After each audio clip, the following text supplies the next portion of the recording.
Carnet d'art sur les ondes de Radio Semnose. Une bonne dose de culture pendant ces 26 minutes que nous allons passer ensemble. Retrouver l'âme que les plus grandes radios ont perdue, celle-ci qui est née lorsque les premières radios pirates ont vu le jour.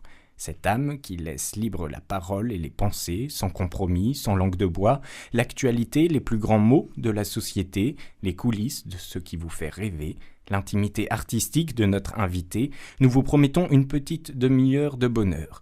Carnet d'art était dans votre sac, sur vos écrans, il est à présent dans vos haut-parleurs, alors parlons. Il est maintenant temps de vivre la tangente culturelle à la conquête de la curiosité artistique.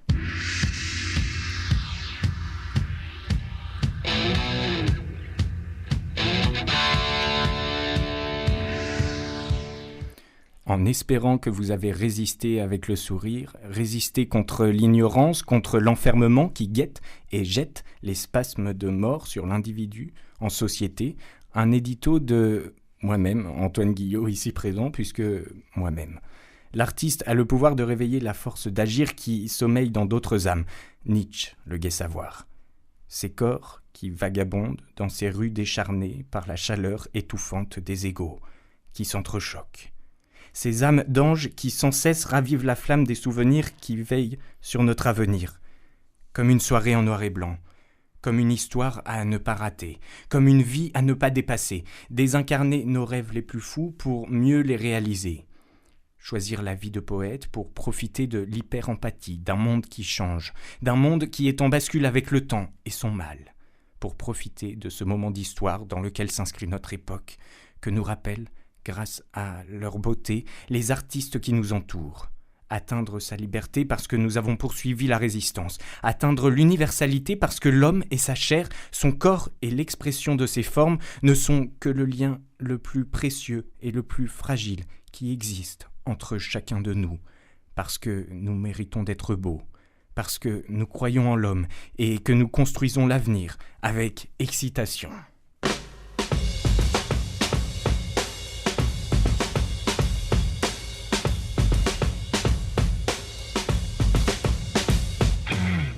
C'est pop, c'est rock and pop, sans musique. Christina D'Agostin qui nous propose le voyage des coulisses de production. Salut Christina. Bonjour Antoine. Toujours pas viré. Toujours pas. Apparemment, soit tu oublies, soit tu n'oses pas, je ne sais pas. De quoi est-ce que tu vas nous parler ? Aujourd'hui, je vais vous emmener dans l'univers de la création de notre magazine dans sa version papier. Avant que vous ne lisiez Carnet d'art, avant que vous ne le rangiez dans votre bibliothèque, il s'écoule des semaines, voire des mois. Tout commence par les comités d'édition. Réunion au sommet où la ligne éditoriale du magazine est définie.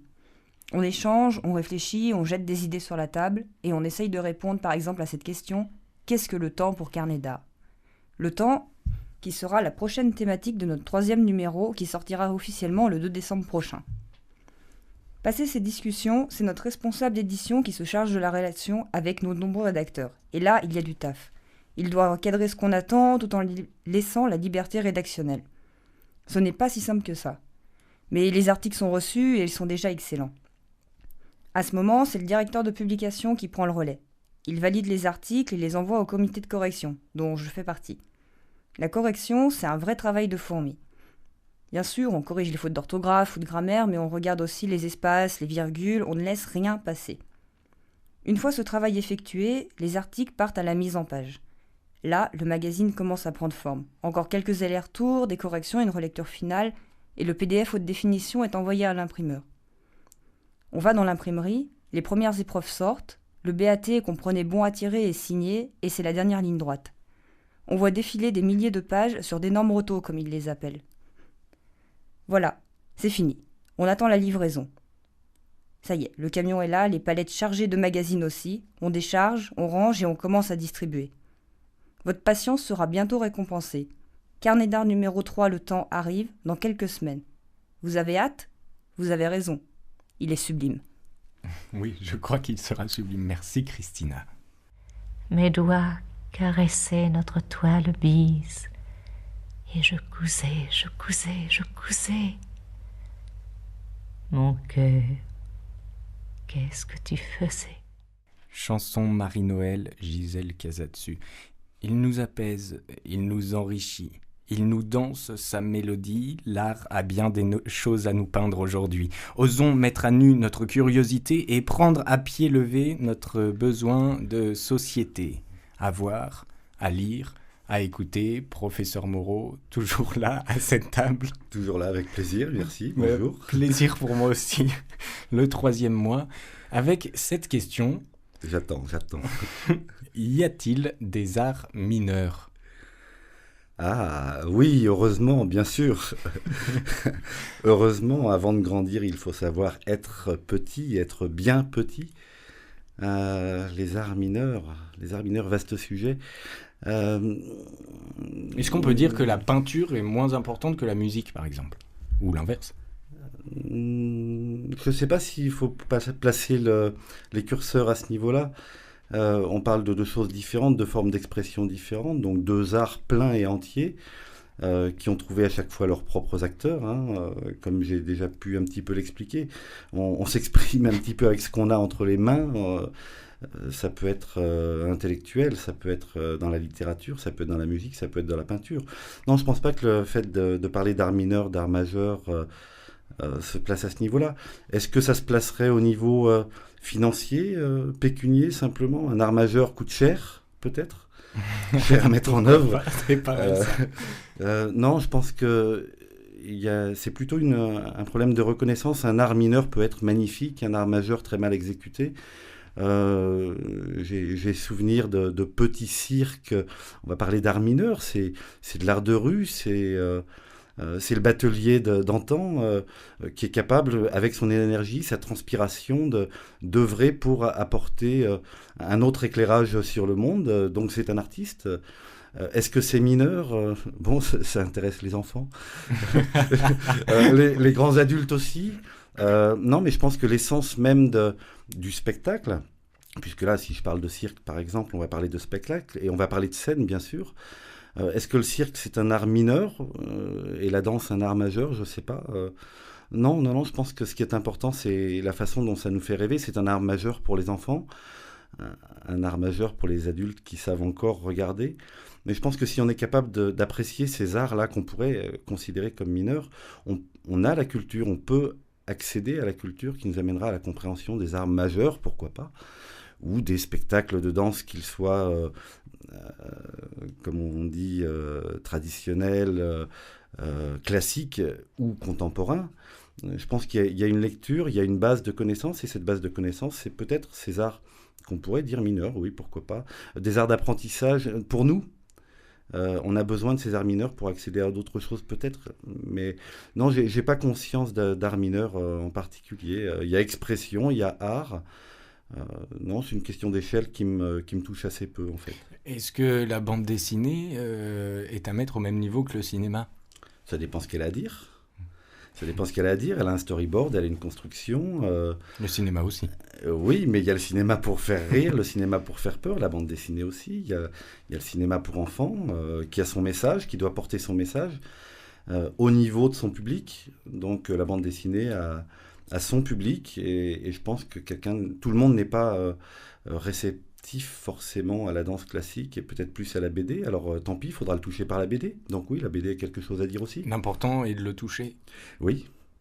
Tout à fait. C'est pas forcément toujours tactile, oui, mais pourquoi pas. Et c'est là aussi où toucher, oui, c'est important. Un objet, que ce soit une peinture, une bande dessinée, de la musique, faut la toucher. Alors, faut la toucher différemment. On verra aussi avec notre invité.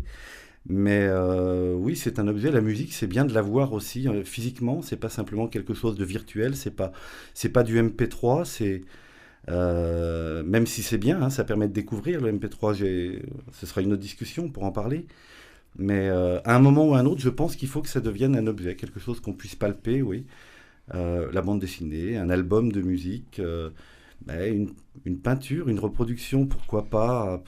Non, je pense qu'il y a des petits maîtres, où il y a des gens qui font des très belles choses. On peut acheter de l'art et on peut faire vivre les artistes sans forcément mettre des millions, oui. Donc il n'y a pas d'art mineur, d'art majeur, à mon sens. Est-ce que le travail de reproduction d'un tableau ou le travail de restauration d'un tableau, non seulement peut être considéré comme un art, et si c'est le cas, comme un art aussi important que la BD, par exemple ? Je crois qu'on n'est plus tout à fait dans le même domaine. Non, si on parle de restauration, on parle de quelqu'un qui intervient après l'artiste. Donc c'est plutôt transmettre, c'est plutôt permettre à l'œuvre de continuer d'exister. De la même manière qu'on a des gens qui vont restaurer de la bande audio, c'est un témoignage. Le restaurateur de peinture va transmettre ce témoignage et va le conserver. Non, à aucun moment. Alors ce sera forcément un travail de technicien, oui, tout à fait, mais jamais un travail d'artiste. Si ça devient un travail d'artiste, c'est plus un travail de restaurateur. Imaginez que je restaure une bande-son de Queen et que je rajoute 2-3 arrangements à ma sauce. Ce serait... Bon, déjà, de toute façon, ce serait massacré. Au niveau musical, c'est une évidence. Mais c'est plus de la restauration. Je me mets à la place de... Non, le restaurateur est un artisan. D'accord. Voilà, mais là, on est dans un autre domaine. On n'est plus dans un art, on est dans l'artisanat. Mais vous êtes tellement passionnant, professeur Moreau. On pourrait vous écouter pendant des heures. Merci beaucoup. Au mois prochain. Au mois prochain.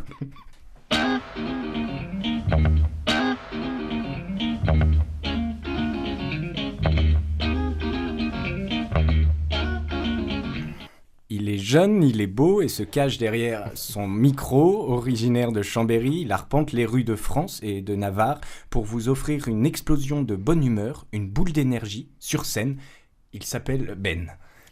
Je m'appelle Ben. Salut Antoine. Merci beaucoup d'avoir accepté cette invitation. Merci. Ça me fait plaisir que tu sois là. Alors je parle d'une explosion de bonne humeur et d'une boule d'énergie parce qu'en plus t'es pas bien grand. Non. Donc il faut l'occuper quand même cette scène. Ouais, faut l'occuper. Après, il s'agit pas de grandeur physique. Alors ton métier à toi, c'est d'être chanteur. C'est d'être chanteur, c'est d'être artiste. Plus que chanteur, parce que chanteur... On peut tous être chanteur à un moment ou à un autre. Moi, ce qui m'intéresse, c'est la création, donc l'artistique. Donc, je préfère dire que je suis artiste. Et tu t'exprimes à travers, non seulement le chant, mais les instruments de musique, la composition. Surtout la composition. Oui. Les instruments, c'est un moyen.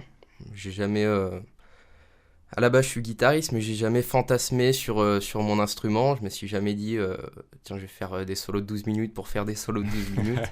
C'est un moyen de créer. Oui, c'est un outil. C'est un outil et être artiste, c'est avant tout la création. Oui, et cette création, c'est quoi ? Comment est-ce que tu la définirais ? La création, c'est se transcender, quoi. C'est-à-dire passer à un état supérieur avec ses moyens.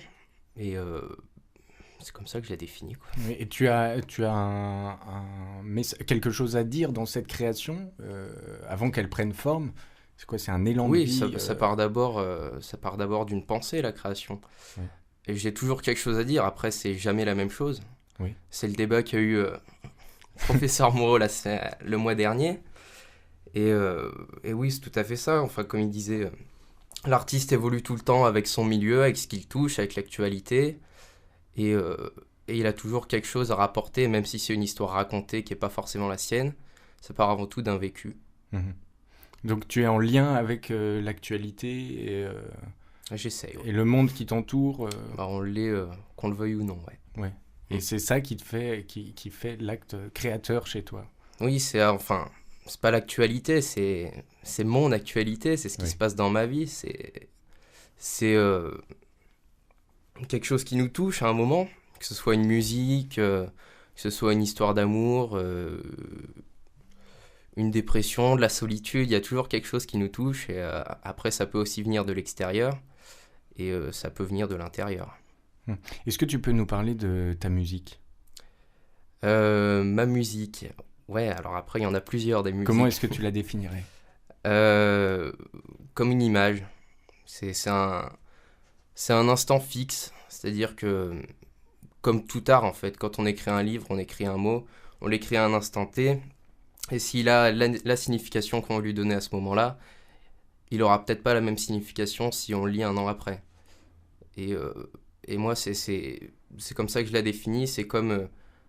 une photo prise à un instant T qui veut dire cette chose à ce moment-là, et c'est une capture. C'est comme ça que je le définis. Manu ?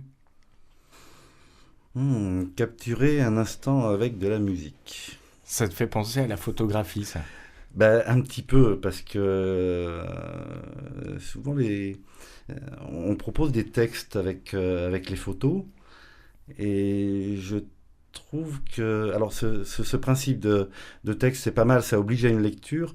Je pense que la photo est quelque chose de visuel et on serait plus facilement accompagné de musique.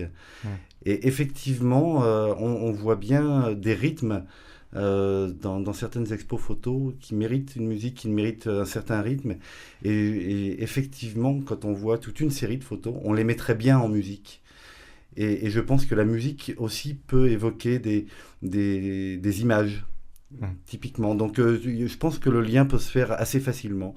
Je vois, quand je vois certains films, les images découpées dans le sens de la photo, puisque c'est tellement haché qu'on est pratiquement sur de la photo, ont besoin de musique très très dynamique, voire violente parfois. Et je trouve que les deux vont très très bien ensemble. Oui. Ben, quand tu parles de musique imagée ou qui image, tu penses notamment à la photo de ton dernier album avec Ben Shoes, All Alone? Oui, ouais, par exemple. Ouais. Ouais, clairement, par exemple, cet album, ça a été... pour le coup, Ben Shoes, ça a toujours été des musiques à un instant T, un album à un instant T. Et pour le coup, celui-là encore plus, surtout qu'il est très personnel, mais... il part de quelque chose de personnel et le but c'est qu'il puisse toucher tout le monde et que tout le monde y mette l'image qu'il veut y mettre dessus. Là, la question c'était... j'ai eu une année très difficile et très axée sur la solitude, et sans le vouloir, parce que quand j'écris, c'est avant tout des mots qui sortent... on est totalement dessus, mais on n'y réfléchit pas vraiment en même temps. Et c'est ça qu'en est ressorti, c'est cette espèce de solitude prise à tous les sens, parce qu'on la retrouve dans tous les morceaux, et pourtant il y a des morceaux tristes, il y a des morceaux très joyeux. Et c'est ça l'image que j'ai voulu donner à la solitude sur cet album, c'est qu'elle avait un panel de sens très ouvert, et si je la fais ressortir à ma sauce, à côté de ça, tout le monde en aura une interprétation différente. Et là, cette image, justement, qu'a fait la pochette d'album, parce que comme je disais, et comme disait d'ailleurs Manu à l'instant, si on peut mettre une musique sur une image, ça me semble évident qu'on peut aussi mettre une image sur une musique. Oui. Et c'est le but de cet album. Et cette image dont on parle, c'est une ombre qui surplombe la ville de Lyon. C'est ça, tout à fait. Au crépuscule. Ouais. Et cette ombre, c'est toi. C'est moi, ouais. Après, on peut la décliner, ça aurait pu être n'importe qui. Le fait est que ça a été moi là, mais oui, c'est ça, c'est ce côté déjà très esthétique, c'est-à-dire avec un grand paysage, mais d'un autre côté, on y fiche quelque chose, en l'occurrence une personne seule, puisque c'est le propos de l'album. Et moi, quand j'imaginais cet album, c'était cette image qui me venait. All Alone, mais tu n'es pas tout seul dans le groupe Ben Shoes, vous êtes 4 ? On est 4, ouais. All Alone, ça s'est imposé, c'était évident. Déjà parce que l'album est fait en do it yourself, donc on fait tout nous-mêmes. Après, évidemment, on est entouré par des gens, mais qui sont venus nous trouver, qu'on est allé trouver nous-mêmes. Et donc ça rentrait dans cette volonté d'indépendance et d'autoproduction. Et ensuite, oui, évidemment, on est 4. Après, tout seul, ça veut dire... ça peut aussi vouloir dire tout seul à 4. Oui. Ça peut vouloir dire une ville toute seule. On y trouvera toujours sa définition, quoi. Et si tu nous présentes tes collègues de scène, un ou deux mots sur chacun, ce seraient lesquels ? Pour le batteur. Batteur. C'est trop facile. Non, c'est trop facile. Non, pas tout le batteur, je dirais lunaire. C'est dit, je le dirais aussi pour moi. Pour le claviériste. Pour le pianiste, multiple. Et pour mon frère à la basse, je dirais sauvage. Et pour toi ? Tout ça à la fois ? Non, je dirais bien lunaire aussi, en fait. Ouais. Christina ? Oui, donc je crois que là, on est à quelques jours seulement de vous voir au Brise-Glace. Oui. Vous allez jouer le 6 Le 6 novembre. novembre. C'est Donc bien plus ça. que quelques jours de patience. Oui. À 21h.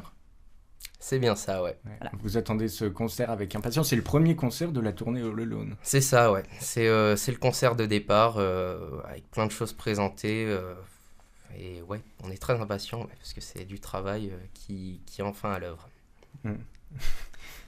On pourra découvrir alors tous les morceaux en exclusivité dans quelques heures maintenant. Oui. C'est bien ça, ouais. Bon, merci beaucoup, Ben.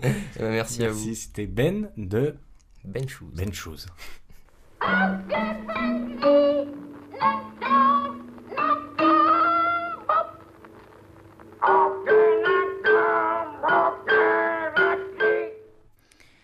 Parce qu'Antonin Artaud nous le disait, nous pouvons en finir avec le jugement de Dieu. Arrêtons toutes ces questions sans prétention, jouons, profitons de la délectation du conseil de découverte ce mois-ci de Ben Shoes au Brise-Glace le 6 novembre pour la sortie de leur dernier album, All Alone, à 21h. Apparition, Arnaud Hidelon. L'étoffe sur ton dos danse, et mes yeux balancent. Tu me fuis, je te suis. Éternel refrain, sur le pavé, tes pas, martèle, le rythme de mon moi, désir qui s'accomplit dans l'inassouvissement. Tes talons tracent les courbes qui animent mes songes.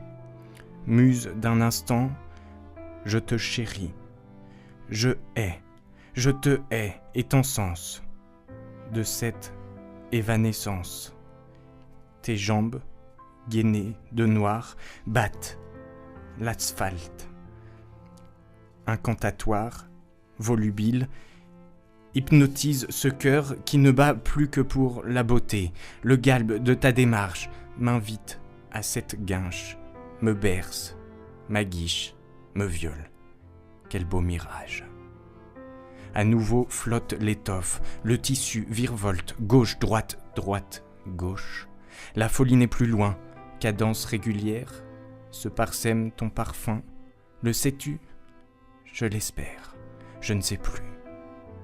Cette marche monotone n'est en rien funèbre. Tu as rallumé la vie de mon cœur, de mon corps, triste chimère, tes hanches cintrées insufflent la cadence de ma déchéance. De ce tunnel dont j'entrevois la fin, je ne veux plus sortir. L'embouchure sur la nuit est ton espoir et mon désespoir. Tu caches sans rien montrer de la richesse de ta féminité, de ta part aucune ostentation. Seulement ces longues danseuses qui viennent éclore, invisibles, indicibles.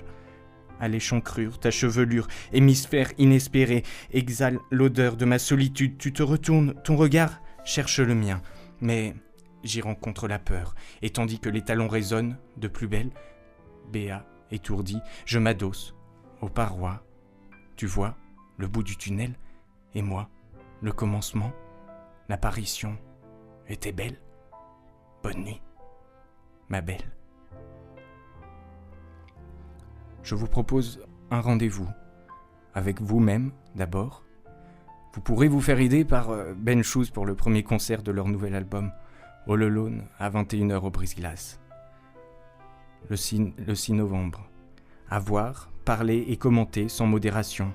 Avec Carnet d'art ensuite, le premier lundi du mois de décembre. Nous sommes là pour vous, nous sommes là ensemble et nous en sommes heureux. Un dernier message à faire passer avant de fermer les micros et de vous retrouver le lundi 2 à 13h30 sur le site de radiosemnose.com ou sur carnetdart.com. Bien bonne semaine à vous, résistez et souriez.